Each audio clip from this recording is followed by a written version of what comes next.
Terkadang ada rasa apa yang akan terjadi ke depan dengan anak-anakku. Pernah nggak terpikir itu, Bu? Dengan kondisi zaman yang begitu banyak fitnah, di mana gadget ada di mana-mana, dari anak kecil seperti ini udah kenal gadget sampai datuk-datuk kenal gadget. Sebegitu hebatnya gadget itu mempengaruhi watak dan karakter kita. Kecemasan inilah membuat para orang tua terkadang bingung, hebat, mencari solusi apa supaya generasi masa depan ini bisa selamat dari pengaruh-pengaruh negatif ini.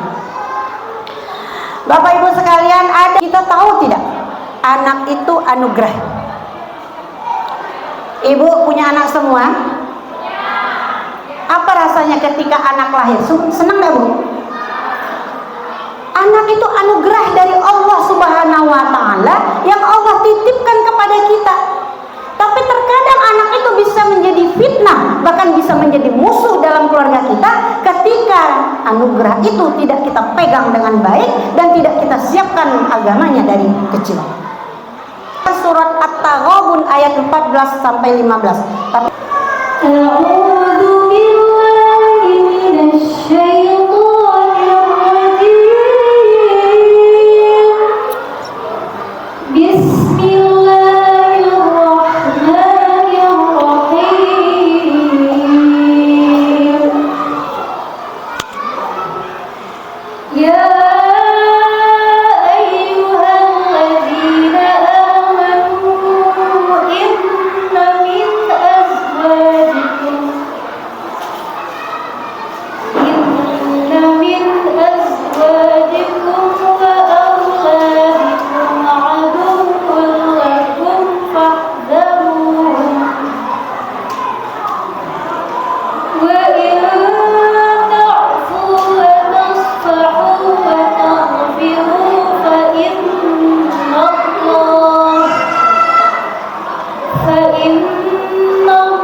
wahai orang-orang yang beriman, sesungguhnya di antara istri-istrimu dan anak-anakmu ada yang menjadi musuh bagimu. Maka berhati-hatilah kamu.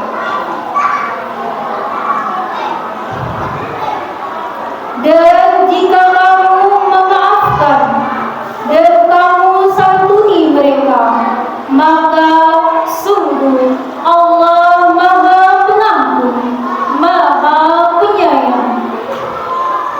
Sesungguhnya hartamu dan anak-anakmu hanyalah cobaan bagimu, dan di sisi Allah pahala yang besar.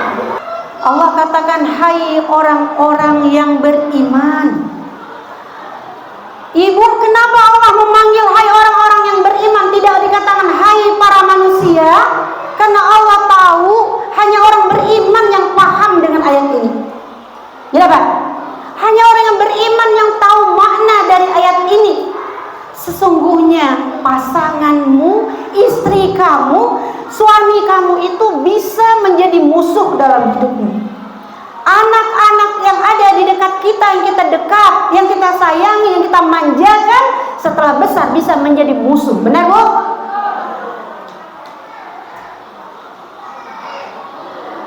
Anak itu dalam tanda kutip, ingat Bu, menjadi musuh itu ketika anak sudah umur di atas 20 tahun, dia sudah dewasa dan bisa menentukan dirinya sendiri. Disitulah tampak tabiat dan karakter anak menjadi anak solehkah dia. Saya menceritakan ayat ini, Ibu, untuk kita merenung.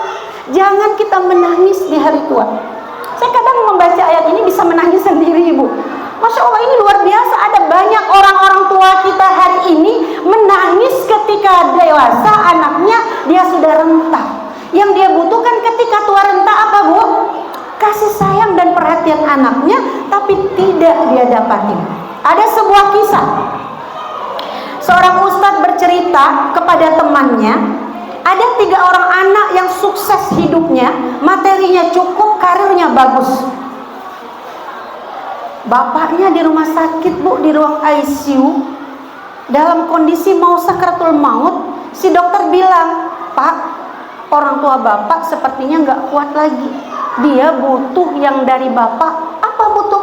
Bapak bisikkan, talkinkan di telinganya ayat-ayat Al-Quran. Bapak bisikkan kalimat thayyibah la ilaha illallah. Anaknya pada bingung, Pak. Kamu nggak bisa. Yang satu lagi, Bapak nggak bisa. Bapak nggak bisa. Hanya tangisan yang mereka berikan kepada ayahnya, sementara yang ditunggu ayahnya apa?